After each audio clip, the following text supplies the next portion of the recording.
पाकिस्तान में हाफिज सईद के करीबी और कश्मीर में कई हमलों में संलिप्त रहे लश्कर-ए-तैयबा के आतंकी अबू कताल की हत्या कर दी गई है। वारदात शनिवार रात 8 बजे की बताई जाती है।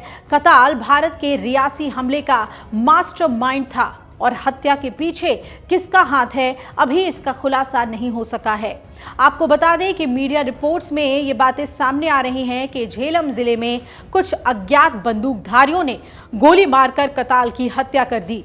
कताल के बारे में बात करें तो मुंबई के 26/11 हमले के मास्टरमाइंड हाफिज सईद का वो सबसे करीबी, यहां तक कि दायां हाथ माना जाता था।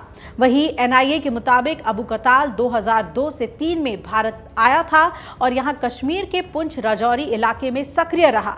कताल की हत्या आतंकवाद के खिलाफ लड़ाई में भारत की अब ये एक बड़ी जीत मानी जा सकती है। आपको बता दें कि कताल, जिसे कताल सिंधी के नाम से भी जाना जाता है, वो 2017 के रियासी बम विस्फोट और 2023 में जम्मू कश्मीर में तीर्थ यात्रियों को ले जा रही बस पर हुए हमले सहित कई हाई प्रोफाइल हमलों में शामिल था। रिपोर्ट्स बता रहे हैं कि कताल की पाकिस्तान में उस वक्त 2 अज्ञात हमलावरों ने गोली मारकर हत्या कर दी जब वो अपनी गाड़ी से यात्रा कर रहा था। कहा यह भी जा रहा है कि उसका आका हाफिज सईद भी साथ ही बैठा था, लेकिन वो बच निकला। भारत की सुरक्षा एजेंसियां उसकी लंबे समय से तलाश कर रही थी, जो उसकी मौत के साथ ही खत्म हो गई है। भारतीय सुरक्षा एजेंसियों के लिए कताल आतंकी हमलों की योजना बनाने और उन्हें अंजाम देने में प्रमुख भागीदारी की वजह से भारत की मोस्ट वांटेड सूची में शामिल था। कताल की हत्या के साथ ही अभी तक दर्जन भर से ज्यादा आतंकी हैं जिनकी पाकिस्तान में हत्या की गई है। अज्ञात हमलावर लगातार आतंकवादियों को निशाना बना रहे हैं। पाकिस्तान ने पिछले साल भारत के ऊपर अपने नागरिकों की हत्या का इल्जाम लगाया था, जिसे भारत ने इनकार कर दिया था। पिछले साल पाकिस्तान ने भारतीय खुफिया एजेंसियों के ऊपर कई ऐसे लोगों की हत्या का इल्जाम लगाया था जिन्हें भारत मोस्ट वांटेड आतंकी मानता है। पाकिस्तान ने आरोप लगाया था कि जून 2021 के बाद से कई पाकिस्तानी नागरिकों की अज्ञात हमलावरों ने हत्या की है। पिछले साल जून में ब्रिटिश अखबार द गार्जियन के पाकिस्तान के दावों का समर्थन किया था, लेकिन नई दिल्ली ने किसी भी तरह की भूमिका से इनकार कर दिया था। पिछले साल अल जजीरा की एक रिपोर्ट में भी कहा गया था कि पाकिस्तानी सुरक्षा अधिकारियों ने 2023 में कम से कम 6 हत्याओं और 1 साल पहले 2 हत्याओं की बात स्वीकार की थी और इन हत्याओं के पीछे पाकिस्तान की खुफिया एजेंसियों ने भारतीय एजेंसियों के शामिल होने के आरोप लगाए थे। पाकिस्तान ने भारत की खुफिया agency research and analysis wing यानी कि रॉ के हाथ होने के संकेत दिए थे। पिछले साल पाकिस्तान के टॉप डिप्लोमेट्स एक प्रेस कॉन्फ्रेंस करते हुए दावा करते नजर आए थे कि इन हत्याओं में भारत की भूमिका के विश्वसनीय सबूत मिले हैं। पाकिस्तान के विदेश सचिव मोहम्मद सिरज सज्जाद काजी ने पिछले साल 25 जनवरी को इस्लामाबाद में रिपोर्टर्स से ये बात कही थी कि ये हत्याएं सुपारी देकर की गई हैं। काजी ने तब 2023 में पीओके में मारे गए मोहम्मद रियाज और सियालकोट में मारे गए शाहिद लतीफ की हत्या के पीछे भारतीय एजेंट्स को जिम्मेदार ठहराया था। मोहम्मद रियाज आतंकी लश्कर-ए-तैयबा से जुड़ा हुआ था, जबकि शाहिद लतीफ पठानकोट में भारतीय एयरबेस पर हुए हमले में शामिल था।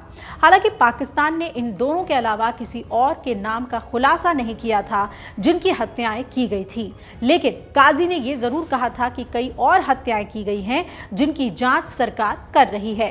पाकिस्तान में अभी तक 2 दर्जन से ज्यादा आतंकवादियों की अज्ञात हमलावरों ने हत्या की है, जिनमें दाऊद मलिक, शाहिद लतीफ 11 अक्टूबर 2023 को इसकी हत्या की गई, मोहम्मद रियाज, जियाउर रहमान 29 सितंबर 2023 को, सुखदुल सिंह जो कि एक खालिस्तानी आतंकवादी है, उसकी 21 सितंबर 2023, अबू कासिम कश्मीरी 8 सितंबर 2023 और सरदार हुसैन अरायन 1 अगस्त 2023, सैयद नूर शालोबार 4 मार्च 2023 को हत्या हुई, बशीर अहमद पीर 20 फरवरी 2023 और सैयद खालिद रजा 27 फरवरी 2023। इसके अलावा अय्याज अहमद अहंगार 14 फरवरी 2023 को और हरविंदर सिंह संधू 19 नवंबर 2022 को। इसके अलावा जहूर मिस्त्री 1 मार्च 2022 को इसकी हत्या की गई। इन संदिग्ध हत्याओं में लाहौर में खालिस्तानी आतंकवादी परमजीत सिंह पंजवार की हत्या भी शामिल थी। पंजवार की मई 2023 में गोली मारकर हत्या कर दी गई थी और भारत सरकार ने 2020 में एक अधिसूचना जारी करते हुए सिंह को एक आतंकवादी घोषित किया था, जिसमें उस पर भारत में हमले करने के लिए हथियारों की ट्रेनिंग की व्यवस्था करने और हथियारों की आपूर्ति करने का आरोप लगाया गया था। इसके अलावा सलीम रहमानी, जिसे भारत ने आतंकवादी घोषित किया था, उसकी भी जनवरी 2022 में पाकिस्तान में ही गोली मारकर हत्या कर दी गई थी। पाकिस्तान के सिक्योरिटी एक्सपर्ट सईद ने पिछले साल अल जजीरा से कहा था कि पाकिस्तान में हुई यह हत्याएं अगर वाकई भारतीय सुरक्षा एजेंसियों से जुड़ी हुई हैं तो ये पाकिस्तान की जासूसी एजेंसियों की नाकामी है। ये उनकी प्रभावशीलता पर सवाल है और ये भी कहा था कि जिन लोगों को निशाना बनाया गया है वो सभी पाकिस्तान समर्थक सशस्त्र संगठनों से जुड़े हैं, लेकिन पाकिस्तानी एजेंसियां इन्हें सुरक्षा देने में नाकाम रही हैं, जबकि इन लोगों ने पाकिस्तान के साथ वफादारी बनाए रखी थी। उन्होंने ये भी कहा कि इन हमलों में भारतीय सुरक्षा एजेंसियों की संभावित संलिप्तता नई दिल्ली के नजरिए में बदलाव का संकेत दे सकती है। उन्होंने ये भी कहा कि अगर भारतीय एजेंसियों के हाथ होने की पुष्टि होती है तो ऐसी कार्रवाइयां कश्मीर में भारतीय बलों के खिलाफ उग्रवाद को बढ़ाने की पाकिस्तान की क्षमता को कम करने के मकसद से एक रणनीतिक कदम का संकेत दे सकती है। तो कई लोगों की हत्याएं हो चुकी हैं पाकिस्तान में, जिनका कि आतंकवाद से सीधा सीधा नाता बताया गया।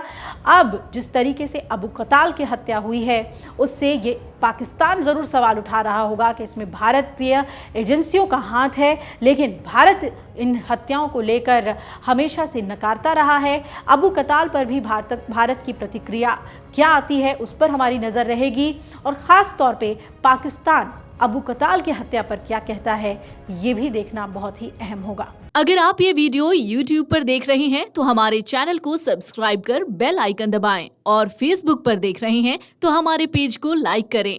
8 मिलियन प्लस सब्सक्राइबर, आपके इस भरोसे के लिए बहुत धन्यवाद।